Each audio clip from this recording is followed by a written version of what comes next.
तर एक महत्त्वाची बातमी मुंबईतून आज सकाळपासून मुंबईत धुक्याची चादर पसरली आहे। शहरातील तापमानात घट झाली असून थंडीचा कडाकाही वाढलेला आहे। हवेतील धुलीकणांमुळे आणि धुरामुळे प्रदूषण वाढलेलं आहे, त्यामुळे दृश्यमानता मुंबईत कमी झाली आहे।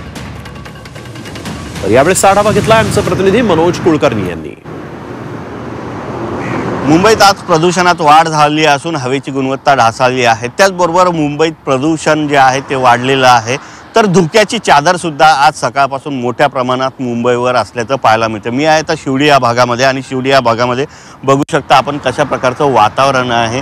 जो शिवडी असेल, अँटॉप हिल परिसर असेल किंवा माझगाव परिसर असेल, या पूर्ण परिसरामध्ये धुक्याची चादर असल्याचं पाहायला मिळतंय। त्याचबरोबर प्रदूषणात सुद्धा वाढ झालेली आहे आणि हवेमध्ये धुलीकणाची जी स्तर आहे तो सुद्धा वाढलेला है। मुंबईत गेल्या काही दिवसापासून थंडीचा कडाका सुद्धा वाढलेला आहे, त्यामुळे तापमानात घट झालेली आहे। अमृत नोनी आर्थो प्लस ये एक प्रूवन फॉर्मूला है। इसमें मौजूद नोनी फल के गुण और आयुर्वेदिक जड़ी बूटियां शरीर को जरूरी पोषक तत्व देने के साथ साथ हड्डियों और जोड़ों के घिसने, उनमें होने वाले सूजन और दर्द को रोकने में मदद करता है। दर्द मुक्त जीवन के लिए अमृत नोनी आर्थो प्लस। आणि त्याचाच परिणाम म्हणून धुकं या ठिकाणी असल्याचं पाहायला मिळत आहे। पुढचे काही दिवस मुंबईमध्ये अशाच प्रकारच्या हवेची गुणवत्ता आहे ती असणार आहे। त्याचबरोबर थंडीचा कडाका जो आहे तो सुद्धा असणार आहे, असं हवामान खात्याच्या वतीनं वर्तवण्यात आलेलं आहे। त्यामुळे मुंबईवर पुढचे काही दिवस अशीच धुक्याची चादर सुद्धा असणार आहे, परंतु प्रदूषण सुद्धा असंच वाढलेलं